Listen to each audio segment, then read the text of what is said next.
Kejadian pasal 24, ayat 1-67. Ribka dipinang bagi Ishak. Adapun Abraham telah tua dan lanjut umurnya, serta diberkati Tuhan dalam segala hal.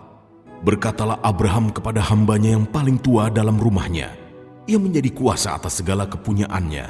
Katanya, "Baiklah, letakkan tanganmu di bawah pangkal pahaku, supaya aku mengambil sumpahmu demi Tuhan, Allah yang empunya langit dan yang empunya bumi, bahwa engkau tidak akan mengambil untuk anakku seorang istri dari antara perempuan Kanaan yang di antaranya aku diam. Tetapi engkau harus pergi ke negeriku dan kepada sanak saudaraku untuk mengambil seorang istri bagi Ishak, anakku." Lalu berkatalah hambanya itu kepadanya, "Mungkin perempuan itu tidak suka mengikuti aku ke negeri ini. Haruskah aku membawa anakmu itu kembali ke negeri dari mana tuanku keluar?" Tetapi Abraham berkata kepadanya, "Awas, jangan kau bawa anakku itu kembali ke sana. Tuhan Allah yang empunya langit, yang telah memanggil aku dari rumah ayahku, serta dari negeri sanak saudaraku, dan yang telah berfirman kepadaku, serta yang bersumpah kepadaku, demikian. Kepada keturunanmu lah akan kuberikan negeri ini. Dialah juga akan mengutus malaikatnya berjalan di depanmu, sehingga engkau dapat mengambil seorang istri dari sana untuk anakku. Tetapi jika perempuan itu tidak mau mengikuti engkau, maka lepaslah engkau dari sumpahmu kepadaku ini. Hanya saja, janganlah anakku itu kau bawa kembali ke sana." Lalu hamba itu meletakkan tangannya di bawah pangkal paha Abraham, tuannya, dan bersumpah kepadanya tentang hal itu. Kemudian hamba itu mengambil 10 ekor dari unta tuannya dan pergi dengan membawa berbagai-bagai barang berharga kepunyaan tuannya. Demikianlah ia berangkat menuju Aram Mesopotamia ke kota Nahor. Di sana disuruhnyalah unta itu berhenti di luar kota dekat suatu sumur. Pada waktu petang hari, waktu perempuan-perempuan keluar untuk menimba air. Lalu berkatalah ia, "Tuhan, Allah tuanku Abraham, buatlah kiranya tercapai tujuanku pada hari ini. Tunjukkanlah kasih setiamu kepada tuanku Abraham.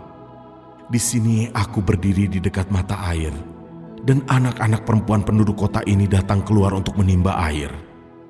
Kiranya terjadilah begini, anak gadis, kepada siapa aku berkata, 'Tolong miringkan buyungmu itu, supaya aku minum,' dan yang menjawab, 'Minumlah, dan unta-untamu juga akan kuberi minum,' dialah kiranya yang kau tentukan bagi hambamu, Ishak. Maka dengan begitu akan ku ketahui bahwa engkau telah menunjukkan kasih setiamu kepada tuanku itu." Sebelum ia selesai berkata, maka datanglah Ribka yang lahir bagi Betuel, anak laki-laki Milka, istri Nahor, saudara Abraham. Buyungnya dibawanya di atas bahunya. Anak gadis itu sangat cantik parasnya, seorang perawan, belum pernah bersetubuh dengan laki-laki. Ia turun ke mata air itu dan mengisi buyungnya, lalu kembali naik. Kemudian berlarilah hamba itu mendapatkannya, serta berkata, "Tolong beri aku minum air sedikit dari buyungmu itu." Jawabnya, "Minumlah Tuan." Maka segeralah diturunkannya buyungnya itu ke tangannya, serta diberinya dia minum. Setelah ia selesai memberi hamba itu minum, berkatalah ia, "Baiklah, untuk unta-untamu juga kutimba air, sampai semuanya puas minum." Kemudian segeralah dituangnya air yang di buyungnya itu ke dalam palungan. Lalu berlarilah ia sekali lagi ke sumur untuk menimba air, dan ditimbanyalah untuk semua unta orang itu.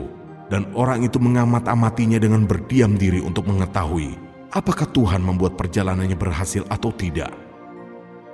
Setelah unta-unta itu puas minum, maka orang itu mengambil anting-anting emas yang setengah shikal beratnya dan sepasang gelang tangan yang 10 shikal emas beratnya, serta berkata, "Anak siapakah engkau? Baiklah, katakan kepadaku, adakah di rumah ayahmu tempat bermalam bagi kami?" Lalu jawabnya kepadanya, "Ayahku Betuel, anak Milka, yang melahirkannya bagi Nahor." Lagi kata gadis itu, "Baik jerami, baik makanan unta banyak pada kami. Tempat bermalam pun ada." Lalu berlututlah orang itu dan sujud menyembah Tuhan, serta berkata, "Terpujilah Tuhan, Allah tuanku Abraham, yang tidak menarik kembali kasih-Nya dan setianya dari tuanku itu, dan Tuhan telah menuntun aku di jalan ke rumah saudara-saudara tuanku ini." Berlarilah gadis itu pergi menceritakan kejadian itu ke rumah ibunya. Ribka mempunyai saudara laki-laki, namanya Laban. Laban berlari keluar mendapatkan orang itu ke mata air tadi. Sesudah dilihatnya anting-anting itu dan gelang pada tangan saudaranya, dan sesudah didengarnya perkataan Ribka saudaranya, yang bunyinya, "Begitulah dikatakan orang itu kepadaku." Ia mendapatkan orang itu yang masih berdiri di samping unta-untanya di dekat mata air itu, dan berkata, "Marilah engkau yang diberkati Tuhan, mengapa engkau berdiri di luar? Padahal telah kusediakan rumah bagimu dan juga tempat untuk unta-untamu." Masuklah orang itu ke dalam rumah, ditanggalkanlah pelana unta-unta, diberikan jerami dan makanan kepada unta-unta itu, lalu dibawa air pembasuh kaki untuk orang itu dan orang-orang yang bersama-sama dengan dia. Tetapi ketika dihidangkan makanan di depannya, berkatalah orang itu, "Aku tidak akan makan sebelum kusampaikan pesan yang kubawa ini." Jawab Laban, "Silakan." Lalu berkatalah ia, "Aku ini hamba Abraham. Tuhan sangat memberkati tuanku itu, sehingga ia telah menjadi kaya. Tuhan telah memberikan kepadanya kambing, domba, dan lembu sapi, emas dan perak, budak laki-laki dan perempuan, unta dan keledai. Dan Sarah istri tuanku itu sesudah tua telah melahirkan anak laki-laki bagi tuanku itu. Kepada anaknya itu telah diberikan tuanku segala harta miliknya.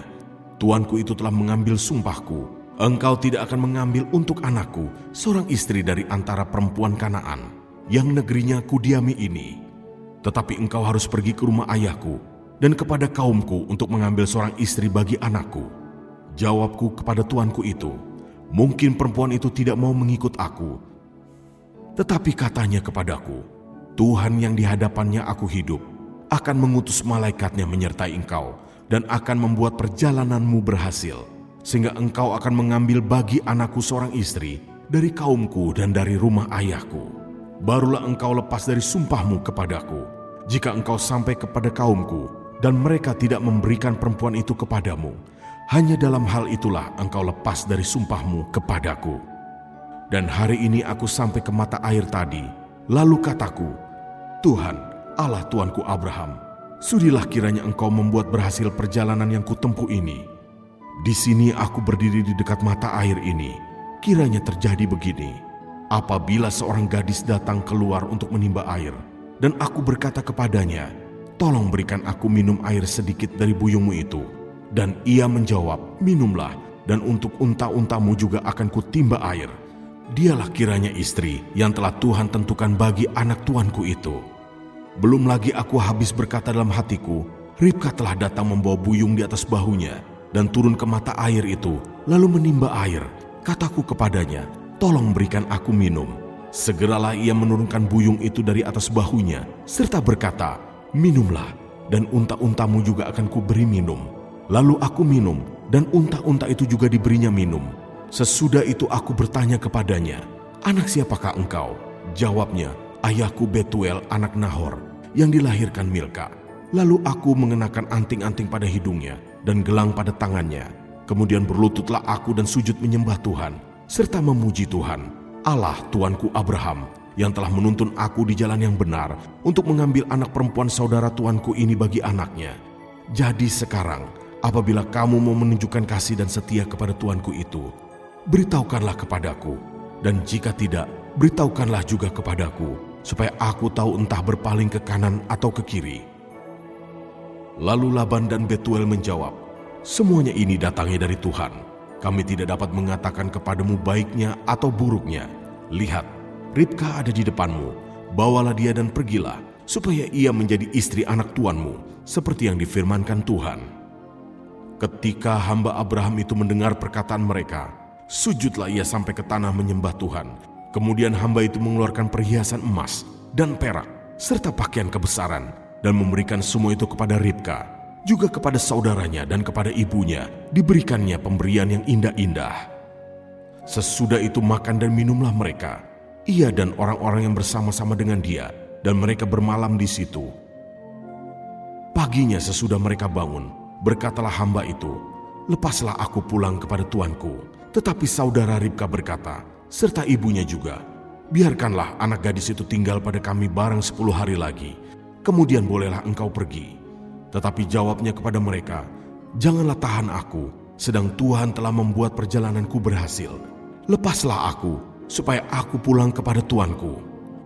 Kata mereka, "Baiklah, kita panggil anak gadis itu dan menanyakan kepadanya sendiri." Lalu mereka memanggil Ribka dan berkata kepadanya, "Maukah engkau pergi beserta orang ini?" Jawabnya, "Mau." Maka Ribka, saudara mereka itu, dan inang pengasuhnya beserta hamba Abraham dan orang-orangnya dibiarkan mereka pergi. Dan mereka memberkati Ribka, kata mereka kepadanya, "Saudara kami, moga-moga engkau menjadi beribu-ribu laksa, dan moga-moga keturunanmu menduduki kota-kota musuhnya." Lalu berkemaslah Ribka beserta hamba-hambanya perempuan, dan mereka naik unta mengikuti orang itu. Demikianlah hamba itu membawa Ribka lalu berjalan pulang. Adapun Ishak telah datang dari arah sumur Lahai Roe. Ia tinggal di tanah Negeb.